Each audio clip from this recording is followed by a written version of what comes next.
ভূতের রাজা দিল বর, জবর জবর তিন বর, 1 2 3 1 2 3। না, আমাদের 3টি বর দেয়নি, আমাদের একটি বরই দিয়েছিল। হ্যাঁ, তোমরা ঠিকই ধরেছ। গত 10ই মে অক্ষয় তৃতীয়ার দিন আমি পৌঁছে গিয়েছিলাম ভূতের রাজা দিল বর এই রেস্টুরেন্টটিতে। এই রেস্টুরেন্টটি অবস্থিত যাদবপুর 8B পরে সুলেখা মোড়ের আগে কেপিসি হসপিটালের ঠিক পাশেই। ওখানে চলছিল অফার। 19 বছর পূর্তি উপলক্ষে ওনারা দিচ্ছিলেন মাত্র 190 টাকায় 19 রকমের থালি। কি কি ছিল সেই থালিতে দেখাবো তো অবশ্যই, তার আগে তোমরা অফারটাই দেখে নাও। তবে হ্যাঁ, অফারটি কিন্তু ছিল 9 মে এবং 10 মে, 2 দিনের জন্যে। 8 থেকে 80 আমরা সকলেই খেতে বড় ভালোবাসি, সেই কারণেই তো চুটিয়ে একেবারে আনন্দ উপভোগ করবার জন্য রোদকে তোয়াক্কা না করেই লাইনের ঢল। শুধু তোমরা ভিড়টি একেবারে দেখো বন্ধুরা, কীরকম কাতারে কাতারে মানুষ লাইনে দাঁড়িয়ে আছে। বিভিন্ন প্রান্ত থেকে মানুষ এসে জড়ো হয়েছে এই ভূতের রাজা দিল বর রেস্টুরেন্টে। তাই খুব বেশি দেরি না করে আমি আর জিৎ 2 বন্ধু মিলে লাইনে দাঁড়িয়ে পড়লাম। লাইনে দাঁড়িয়ে আছি, হঠাৎ করে দেখি ভূতেরা আনাবো না। ভিড়টাকে লেন্সবন্দি করবার জন্য আকাশপথেও চলছিল নজরদারি ড্রোনের সাহায্যে। রোদ মাথায় নিয়ে ভিড়ের মধ্যে লাইনে দাঁড়িয়ে যাতে কোনো ভোজনার্থীর অসুবিধা না হয় সেই জন্য রেস্টুরেন্টের তরফ থেকে কিন্তু পানীয় জলের ব্যবস্থা করা হয়েছিল। আমি আর জিৎ কিন্তু হাতে জলের বোতল 2টি পেয়ে বেজায় খুশ। কষ্টকে কষ্ট মনে হয় না, ভিড়কে ভিড় মনে হয় না। এই রোদ মাথায় নিয়েও কিন্তু আমরা দাঁড়িয়ে দাঁড়িয়ে বেশ একে অপরের বন্ধু হয়ে উঠেছিলাম। অরিন্দম, মধুমিতা, তারপরে এই 2 জন ভদ্রমহিলা, জিৎ এবং আমাদের পেছনে রয়েছে এই ভাইগুলি, তারপরে এই ভদ্রমহিলা। এনারা প্রত্যেকেই আমরা সকলে হাসি মজা করতে করতে খুব সুন্দরভাবে লাইনটিতে দাঁড়িয়েছিলাম।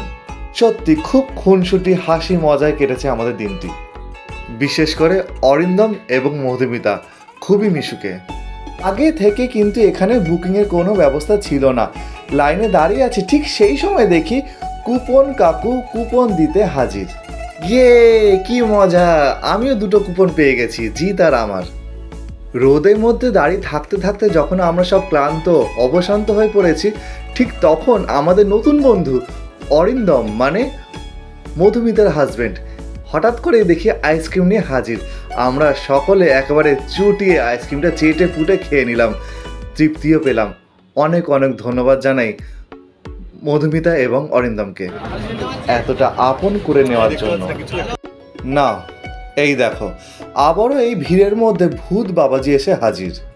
তোমরা বললে বিশ্বাস করবে বন্ধুরা, এতটাই ভিড় হয়েছিল যে আমরা বেলা 1টার সময় লাইন দিয়েছিলাম, আর আমরা যখন ভেতরে প্রবেশ করছি খাবার জন্যে তখন বাজে বিকাল 5টা। হ্যাঁ, অবশেষে আমাদের লাইন এলো, দীর্ঘ প্রতীক্ষার অবসান। ঢুকতেই বা হাতে সিঁড়ির নিচে পাবে এরকম ভুতুরে একটি পরিবেশ। ঠিক তারপরে একটু এগিয়ে গিয়ে ডান দিকে ভেতরটা পুরো একেবারে অন্ধকার অন্ধকার আচ্ছন্ন। তবে হ্যাঁ, আমরা কিন্তু নিচের তলায় বসিনি, আমরা বসেছিলাম ফার্স্ট ফ্লোরে। ধীরে ধীরে সিঁড়ি বেয়ে উপরের দিকে উঠে গেলাম, কারণ তোমাদেরকে আমরা আগেই বলেছি আমাদের সিট ছিল উপরে। ধীরে ধীরে সিঁড়ি বেয়ে উপরে উঠলে দেখতে পাবে এরকম একটি রাজকীয় হাত পাখা এবং দেয়ালে রয়েছে অসংখ্য নানা ধরনের ছবি, যা দেখে সত্যি চোখ জুড়িয়ে যায়। অবশেষে দীর্ঘ প্রতীক্ষার অবসান। ঠিক যেন দোরগোড়ায় দেবীপক্ষের মতন অবস্থা আমাদের। দরজার কাছে আমরা দাঁড়িয়ে রয়েছি, মানুষের ঢল বাইরে বেরোচ্ছে, আবার আমরা ঢুকবো। ওনারা বেরিয়ে গেলেন, আমরা ঢুকলাম একেবারে রাজ পরিবেশে। তোমরা দেখতেই পাচ্ছ খুব সুন্দর ঝাড়বাতি দিয়ে সাজানো এবং টেবিল চেয়ারগুলো খুব সুন্দর, একেবারে রাজকীয় ঘরানা। সত্যি বলছি বন্ধুরা, আমি না নিজে খুব আপ্লুত, খুব সুন্দর লেগেছে আমার, এত আনন্দ পেয়েছি তোমাদেরকে ভাষায় বলে বোঝাতে পারবো না। দরজা থেকে শুরু করে ঝাড়বাতি থেকে শুরু করে চেয়ার টেবিল, একেবারে সত্যি রাজকীয় পরিবেশ, অসাধারণ।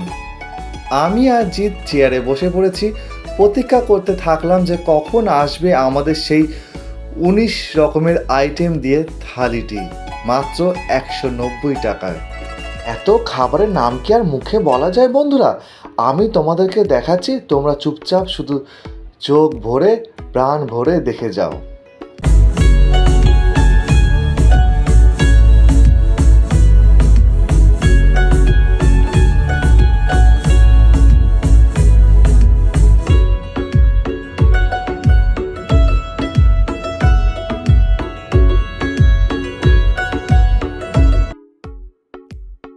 বিশ্বাস করো বন্ধুরা, আর পাচ্ছিলাম না, এত খিদে পেয়ে গিয়েছিল যা কি বলবো।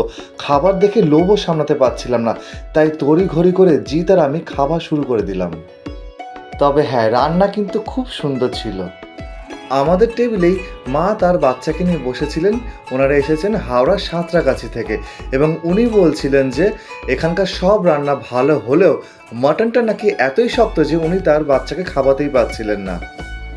এখন নিজেকে একটু ক্যামেরা বন্দি করে নিলাম, সেই সুযোগে তোমাদেরকে আরও একবার চারদিকটা ঘুরিয়ে দেখিয়ে নিলাম। ভয় ভয় করে ভূতের সাথে জিৎ আর আমি মিলে ফটো তুলে নিলাম।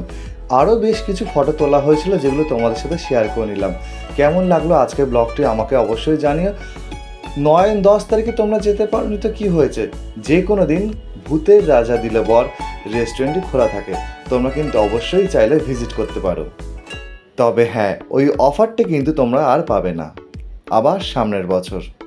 ততক্ষণের জন্য ভালো থেকো, সুস্থ থেকো, আর সঙ্গে রেখো অজানা কিছু গল্প কথা চ্যানেলটিকে। আমি তোমাদের বন্ধু নীলকমল আবারও হাজির হব এরকমই একটি তথ্য অথবা আরেকটি ব্লগ নিয়ে। টাটা।